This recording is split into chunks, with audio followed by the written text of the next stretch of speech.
Shalom, salam jumpa kembali dalam program Suara dari Jurang yang Dalam, channel YouTube Gemit Klasis Timur Tengah Utara. Hari ini kita berjumpa untuk belajar firman Tuhan yang tercatat dari Injil Lukas pasal 22 ayat 63 hingga pasal 23 ayat 1 hingga ayat yang ke-7 dengan perikop bacaan yang pertama, Yesus di hadapan mahkamah agama, dan perikop yang kedua, Yesus di hadapan Pilatus, dalam terang tema penderitaan berlapis. Sebelum kita membaca dan merenungkan firman Tuhan, mari kita berdoa. Ya Tuhan, karuniakan kepada kami hikmat-Mu, agar kami berhikmat dalam membaca, dalam merenungkan, bahkan melakukan firman kebenaran-Mu. Di dalam nama Tuhan Yesus kami berdoa. Amin. Bapak, Mama, saudara-saudaraku terkasih dalam Kristus Yesus, dua ayat firman Tuhan yang menuntun kita dalam perenungan hari ini, yaitu dari Injil Lukas pasal 23 ayat 4 hingga ayat yang ke-5. Saya membacakannya bagi kita semua. Kata Pilatus kepada imam-imam kepala dan seluruh orang banyak itu, "Aku tidak mendapati kesalahan apapun pada orang ini." Tetapi mereka makin kuat mendesak, katanya, "Ia menghasut rakyat dengan ajarannya di seluruh Yudea. Ia mulai di Galilea dan sudah sampai ke sini." Bapak, Mama, saudara-saudaraku yang diberkati oleh Yesus Kristus,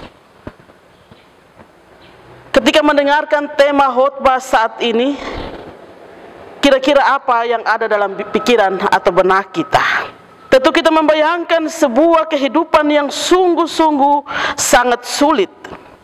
Penderitaan berlapis. Sebuah tema yang akan kita renungkan pagi hari ini.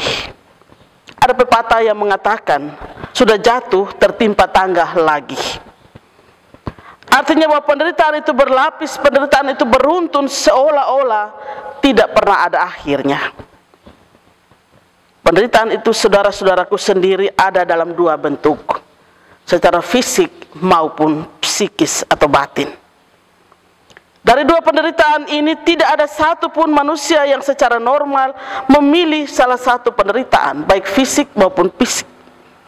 Karena apa? Karena sesungguhnya hidup dalam penderitaan adalah sesuatu yang sangat-sangat tidak menyenangkan. Semua orang akan berusaha untuk menghindarinya dengan segala kekuatan yang dimiliki.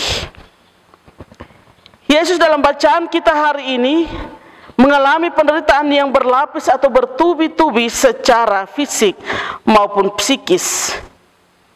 Tapi Yesus mengalami dan menjalaninya. Saudara-saudara, kalau dalam perikop sebelumnya kita melihat dari 12 orang murid Yesus, ada dua orang, yaitu Yudas dan Petrus, dikenal sebagai murid yang paling dekat dengan Yesus.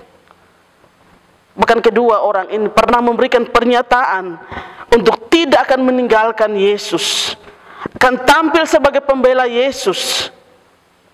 Tapi justru pada saat terakhir, mereka berdua justru meninggalkan Yesus. Dan yang sangat menyakitkan lagi, justru mereka tidak mengakui Yesus sebagai guru mereka. Mereka sama sekali tidak mengakui bahwa mereka adalah murid daripada Yesus. Mereka menyangkal, mereka mengkhianati Yesus. Dan ini yang sangat menyakitkan. Secara psikis, Yesus sangat terluka. Bacaan kita saat ini bercerita bahwa penderitaan fisik maupun psikis atau batin itu pun masih terus berlanjut. Banyak orang menahan Yesus untuk menghina, untuk mengolok-olok Yesus, bahkan memukulinya. Pemimpin agama, ahli Taurat dan imam-imam menyudutkan Yesus. Sementara para pemimpin rakyat yang sebenarnya punya kuasa untuk membebaskan Yesus, sebab tuduhan yang diberikan kepada Yesus sama sekali tidak terbukti. Justru mereka tidak adil dan tegas dalam sikap. Yesus justru dilemparkan ke sana kemari, mereka masing-masing mencuci tangan. Kita temukan di sini, saudara-saudaraku, proses peradilan terhadap Yesus syarat dengan manipulasi. Tidak terbukti Yesus bersalah. Tetapi kebencian terhadap Yesus, rencana untuk membinasakan Yesus, sudah menutup mata dan telinga bahkan hati mereka yang ada dalam pikiran mereka saat itu. Yesus harus menderita dan mati. Dalam bacaan hari ini kita juga melihat mereka menyinggung identitas Yesus sebagai orang Galilea. Dan ini berkaitan dengan peradilan yang akan dialami oleh Yesus. Dari Pilatus ke Herodes, kembali ke Pilatus, ke Herodes, dan seterusnya. Dalam peradilan ini Yesus menjalani semuanya dalam kesendirian. Tidak ada satu orang pun yang menolong dia dalam penderitaan yang berlapis atau beruntun itu. Yesus dalam statusnya sebagai orang Galilea sangat mendukung kehendak para pemimpin, termasuk ahli Taurat dan orang banyak, untuk ada dalam perintahan yang bertubi-tubi itu. Keadilan sama sekali tidak berlaku bagi Yesus dalam proses peradilan saat itu. Sebagai rakyat kecil dan miskin, para pemimpin baik dalam bidang pemerintahan maupun agama sangat menyepelekan Yesus. Yesus sama sekali tidak punya nilai dan harga di mata mereka saat itu. Tapi Yesus jalani dan alami semua itu sebagai bentuk kehadiran Allah di tengah kemelut dan ketimpangan hidup bermasyarakat. Bapak, mama, saudara-saudaraku yang diberkati oleh Yesus Kristus, melalui bacaan kita hari ini kita belajar bahwa yang pertama yang namanya penderitaan itu ada dalam hidup. Siapapun dia tidak akan pernah bisa untuk menghindarinya. Penderitaan itu sendiri ada karena berbagai akibat.